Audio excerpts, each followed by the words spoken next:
الرحیم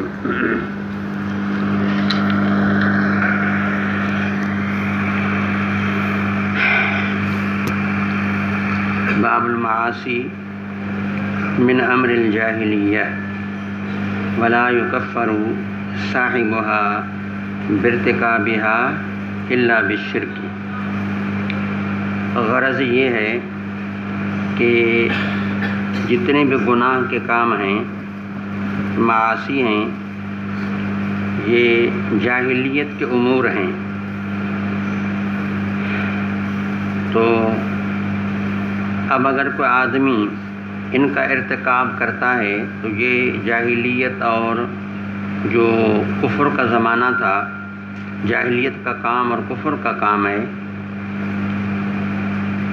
اور یہ چیز انسان کو مضر ہے اور معصیت انسان کو نقصان دیتی ہے، لیکن ولا یکفر صاحبها، لیکن معاصی کی وجہ سے تکفیر نہیں ہوگی کہ اگر کسی نے معصیت کی، کبیرے گناہ کا ارتکاب کیا تو وہ دائرہ ایمان سے نکل جائے اور پھر وہ یا تو منزلہ میں آ جائے یا یہ ہے کہ پھر وہ کافر بن جائے اور آخرت میں مخلد فی النار ہو جائے، تو ایسی بات بالکل نہیں۔ یہ ترجمے کی غرض ہے کہ اس کو کافر نہیں کہا جائے گا، باقی جاہلیت کا امر کافرانہ کام ضرور ہوگا، لیکن جو ہے وہ یعنی کافر نہیں ہے۔ اس سے بھی سمجھ میں آیا کہ کفر کے مراتب ہیں، ایک کفر کا اعلیٰ درجہ ہے اور باقی جو نیچے ہیں وہ بھی کافرانہ امور ہیں، لیکن ان کا بھی فرق مراتب ہے۔ تو یہ گویا کہ پہلے باب کی ایک قسم کی تائید تقریباً اس جیسا ہی باب ہے۔ تو فرماتے ہیں معصیت والے کام اتنا نقصان دیتے ہیں کہ آدمی ایک جاہلیت کے اسی ماحول میں چلا جاتا ہے، اور یہ جاہلیت کا کام ہے، لیکن تاہم یہ ہے کہ ایسا بندہ وہ کافر نہیں بنے گا الا بالشرک، اللہ سے کسی کو شریک کرے تو اور بات ہے۔ لقول النبی صلی اللہ علیہ وسلم انک امرؤ فیک جاہلیہ، یہ بات ہے حضرت ابو ذر غفاری رضی اللہ تعالی عنہ کی۔ تو ایک دن واقعہ ایسا ہوا کہ حضرت بلال سے کوئی گفتگو ہوئی، باتیں کرتے کرتے ان کو کہا کہ کالی کا بیٹا، کیونکہ حضرت بلال رنگ کا کالا تھا۔ ظاہر بات ہے کہ پھر جب وہ یہ لوگ جو ہیں حبشہ کے اکثر کالے ہی ہوتے ہیں، اب جب ایک لڑکا کالا ہے بالکل توے کی طرح، تو ظاہر بات ہے والدین اس طرح ہوں گے۔ اب یہ تو ایک اللہ تعالیٰ کی تخلیق ہے، خدا کا نظام ہے، اللہ نے کسی کو گورا جوڑا، کسی کو کیسے کسی کو کیسے، تو یہ آر دلانا ایسے امر پر ہے جو در حقیقت اس بندے کی کوئی ارادے اختیار میں نہیں، بلکہ یہ تو گویا خدا کی تخلیق پر اعتراض ہوا کہ تو اللہ کی تخلیق پر تجھے غصہ ہے، ناراضگی ہے۔ ان کو تکلیف پہنچی، انہیں جا کر کہ جناب رسول اللہ صلی اللہ علیہ وسلم کی خدمت میں یہ ساری ماجرا پیش کی کہ مجھے ابو ذر غفاری نے یہ کہا ہے کہ تم جو ہے وہ تیری ماں کالی ہے۔ منگوایا، ان سے پوچھا کہ واقعی ایسی بات ہے کہ تو نے ان کو آر دلوائی ہے؟ انہوں نے کہا ہاں یا رسول اللہ، یہ چیز مجھ سے ہو گئی ہے۔ صحابہ میں اور دیگر لوگوں میں یہ فرق ہے کہ اگر گناہ ان سے بھی ہوئے ہیں، کبیرے گناہ بھی ہوئے ہیں، لیکن وہ اپنا گناہ بھلے زنا جیسا بھی کیوں نہ ہو، اگر ہو گیا تو مان لیتے تھے۔ ہم کہتے ہیں ہم بڑے بزرگ ہیں، بہت بڑے علامہ ہیں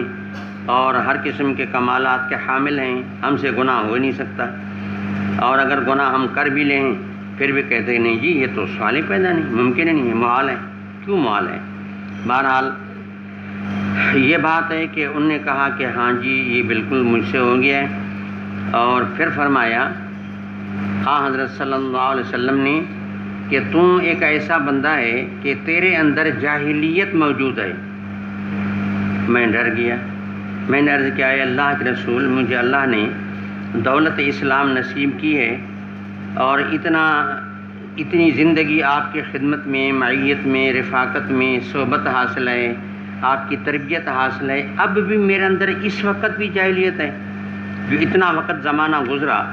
اتنی تعلیم تربیت کے بعد اب بھی میرے اندر جاہلیت ہے؟ فرمایا ہاں اب بھی تیرے اندر جاہلیت ہے۔ پھر انہوں نے کہا کہ صحیح اب بات یہ کہ ٹھیک ہے، میں اپنے آپ کو یہ سمجھتا ہوں کہ حضرت بلال کے پاؤں کی مٹی سے بھی میں کم ہوں، خدا کی قسم میں اپنا یہ رخسارہ اپنا مٹی پہ تب تک نہیں اٹھاؤں گا، مٹی سے تب تک نہیں اٹھاؤں گا جب تک حضرت بلال اپنا پاؤں میرے رخسارے پہ نہ رکھے، تب تک میں اپنا چہرہ مٹی سے نہیں اٹھاؤں گا۔ انہوں نے قسم اٹھائی، مٹی پہ لیٹ گئے، حضرت بلال نے اس پر رخسارے پہ اپنا قدم رکھا۔ اس طریقے سے اس نے معافی تلافی کی یہ صورت اختیار کی کہ اس کی دل اتنی ٹھنڈی ہو جائے کہ وہ یعنی اتنے مطمئن ہو جائے کہ تیری ماں یا تو بہت کچھ ہے، میں تو تمہارے مقابلے میں مٹی سے بھی کم ہوں۔ تو یہ چیز تھی صحابہ کرام میں کہ اگر غلطی ہو جاتی ہے تو معافی تلافی، اپنے آپ کو کم سمجھنا، اور پھر یہ کہ اپنے بھائی سے معافی لینا۔ تو اس طرح کا جو معاملہ تھا حضرات صحابہ کرام میں تھا۔ اب اس وقت ہمارے اندر بہت بڑی ان چیزوں کی کمی ہے، جس کی وجہ سے دلوں میں دن بدن جو ہے نفرتیں بڑھتی جاتی ہیں، قدورتیں بڑھتی جاتی ہیں، پھر آگے بڑھ کر کے پھر وہ عداوت کی جو ہے وہ صورت اختیار کر لیتی ہیں۔ بہرحال استدلال بین طور ہے کہ دنیا میں کوئی ایسا کام آدمی کر سکتا ہے کہ جو امر جاہلیت بنے، جیسے اس کو امی کی آر دلوانے کو امر جاہلیت کہا گیا، تو جیسے یہ امر جاہلیت ہے تو معصیت جو خدا کے حکم کی بالکل صریح مخالفت ہے، بطریقہ اولا کے امر جاہلیت ہے۔ وقول اللہ تعالی، اور اس ترجمے کو ان آیت کریمہ سے بھی ثابت کیا۔ یہ تو ٹکڑا حدیث کا تعلیقاً امام بخاری نے ذکر کیا قول النبی صلی اللہ علیہ وسلم، یہ تو معلق روایت ہے، سند کو بالکل گرا دیا، کیونکہ حضرت امام بخاری کو جناب رسول اللہ صلی اللہ علیہ وسلم سے ملاقات تو نہیں ہے نا، یہ فرما دیا قول النبی صلی اللہ علیہ وسلم، تو یہ ٹکڑا کیا بن گیا؟ معلق بن گیا۔ دوسرا دلیل آیت کریمہ ہے کہ اللہ رب العزت نے فرمایا ان اللہ لا یغفر ان یشرک بہ، شرک کی معافی نہیں، بس اللہ کا قانون اٹل ہے کہ اگر موت شرک یا کفر پہ ہوئی ہے اب سوال ہی پیدا نہیں نجات کا۔ باقی ویغفر ما دون ذالک، یعنی ما ثبت دون ذالک، یہ دون ذالک مفعول فی ہے مکانی، یہ جو ہے وہ ثبت فعل کے لیے کہ شرک کا ما دون جو بھی ہے، ما عموم کے لیے ہے، اس میں تمام معاصی آ گئے،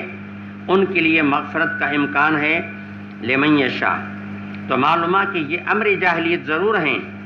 لیکن ان کی وجہ سے آدمی شرک میں داخل نہیں، تو ترجمے کا جو ثانی بھی ثابت ہو گیا کہ لا یکفر صاحبها بارتکابها، کہ معاصی کے ارتکاب سے بندہ مشرک نہیں بنتا، کیونکہ شرک کی معافی تلافی کا